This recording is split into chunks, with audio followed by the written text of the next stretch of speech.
I'm Atrel Nashar in Washington. After just one day of talks between top American and Russian officials, relations between President Trump and Ukrainian President Zelensky are beginning to deteriorate, with Trump calling Zelensky a dictator.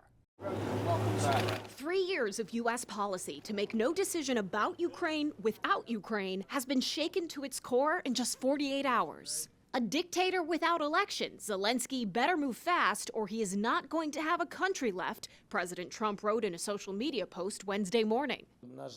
Unfortunately, President Trump, I have great respect for him as a leader of a nation that we have great respect for.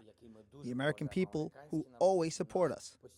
Unfortunately, he lives in this disinformation space. Ukraine's Volodymyr Zelensky said that hours after a high-level meeting between U.S. and Russian officials in Riyadh that excluded Ukraine. Today I heard, oh, well, we weren't invited. Well, you've been there for 3 years. You should have ended it 3 years. You should have never started it. Even some Republicans disagree with President Trump putting blame on Ukraine.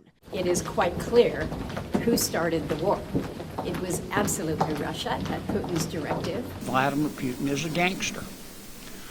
He's a gangster with a black heart. Another point of contention is the president's decision to have his team start in-person talks with the Russian side.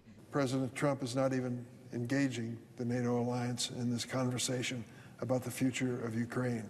In fact, he is hardly engaging Ukraine.